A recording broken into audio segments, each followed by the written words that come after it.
There are some important questions in life that everyone asks themselves at least once. What is the meaning of life? Are we alone in this vast, spacious cosmos? Will I ever find the love of my life? The question that is being asked in this video is not one of those important questions. To be perfectly honest with you, I doubt anyone has ever asked themselves this question. Well, what is this question then? Can you slay a monster with an HP stat of 1 million? And if you can, how long would it take? Slaying a high-end master rank monster by yourself is already a gargantuan task for some, especially if it is tempered, but add a grossly inflated HP stat to it and you're in for a new, special kind of hell you didn't even know existed. 1 million may sound a lot, and don't get me wrong, it is, but how much is it exactly in comparison to other monsters in this game?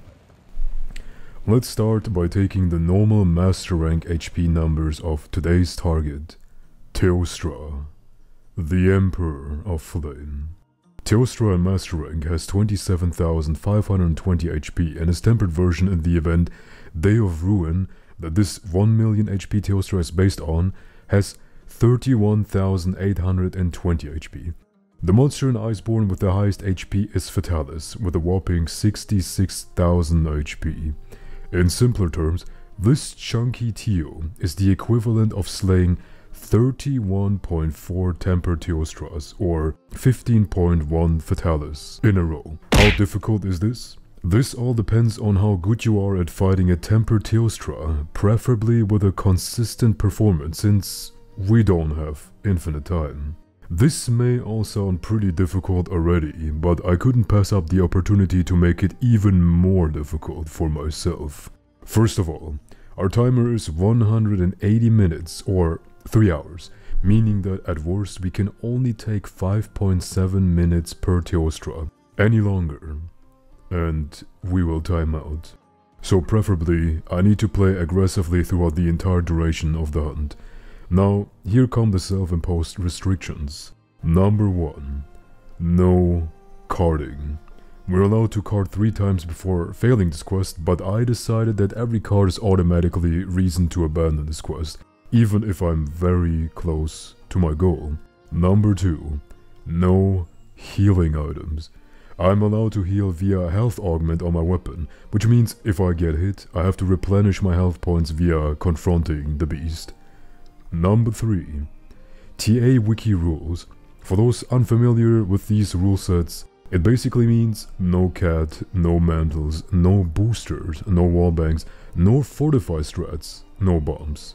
Basically, only me, my weapon, and buffing items like seeds, powder, and demon drugs are allowed. Number 4. No wallbangs. This was already mentioned in the previous point, but I felt like I needed to elaborate further. Some of you probably were smart enough to think of a plan to just wallbang this Teostra until it dies of a massive concussion, making this challenge laughably easy, since wallbangs chip off 2 to 3% of the monster's max HP each time it is performed. I intentionally decided against this since I wanted to beat this quest with nothing but my weapon, adding an additional layer of difficulty. Number 5.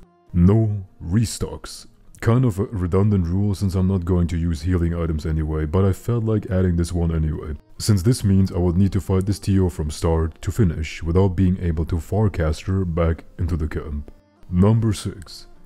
No environmental effects.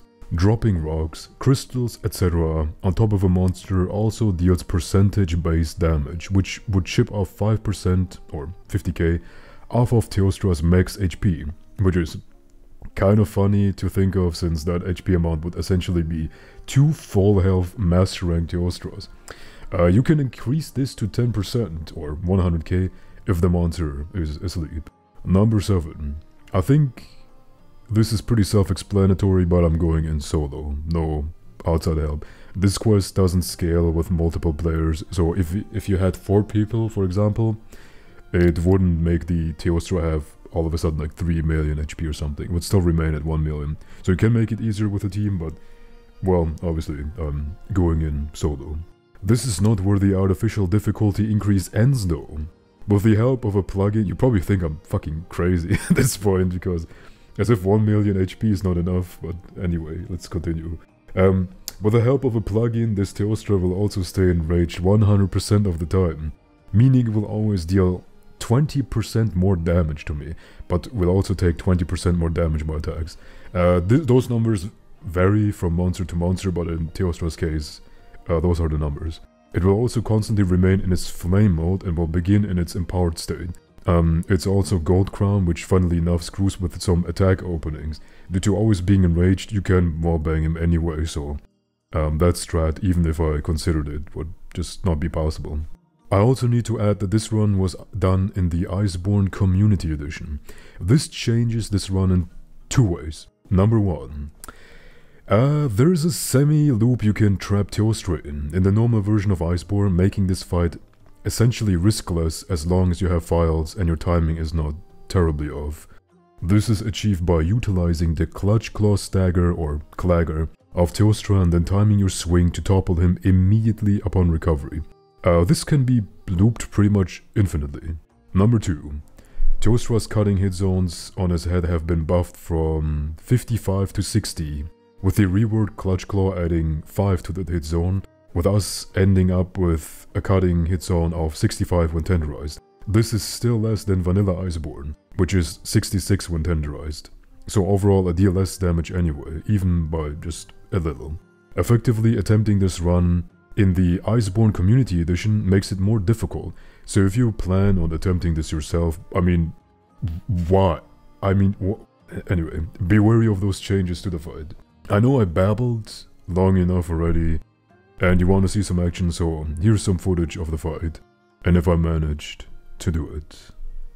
Enjoy. Nice.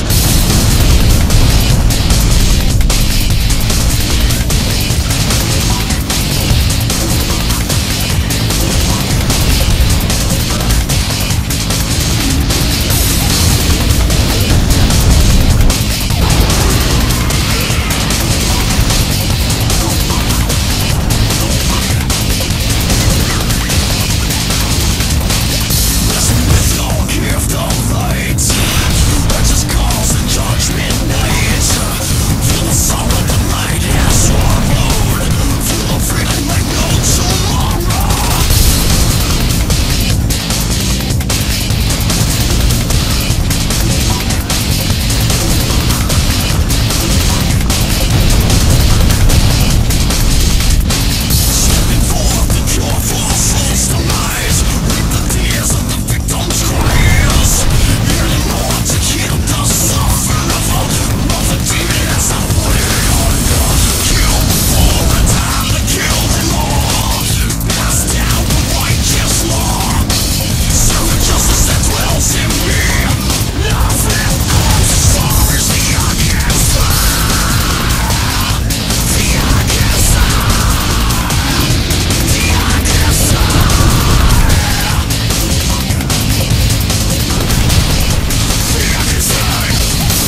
there you have it. You can beat a 1 million HP monster with no outside help in around 2 hours and 17 minutes. Obviously, you can do it faster or slower, as long as you stay under those 3 hours. For those wondering, this means if we divided the 1 million HP stat into our previously established 31.4 temper Teostras, it took me roughly 4.3 minutes per Teostra, which is in the ballpark of my usual temper Teostra clear times, which is like 3 to 5 minutes. I will upload the full run 1 or 2 days after this upload for those who want to watch the entire run, which again, why? Or for those who are skeptical if I actually ended up doing it legitimate or not. Also, the video is like, when it's fully rendered, 120 gigabytes long because it's 2.5 hours. So rendering and uploading is probably gonna take like a day or so. In case you wonder how a run would look like where wallbangs are permitted, you can have a look at Cybeles 1 billion HP Gold Rathian. That with some clever uses of sleep, environmental traps and wallbangs dies in just below 10 minutes. That's why percentage-based damage is fucking busted against high HP monsters. It doesn't matter if it has like 1 million or 1 billion or 20 duodecillion HP, it doesn't matter. Wallbangs are percentage based, so you can just, by following this strat, any monster that's wallbangable and sleepable can die in like under 10 minutes. I was told that the newest version of this quest completely removes the ability to be wallbanged, which means there are no shortcuts to this, and if you want to do this, you can only be carried by your own raw, unbridled autism and skill. But mostly autism. Anyway, thanks for watching and until next time.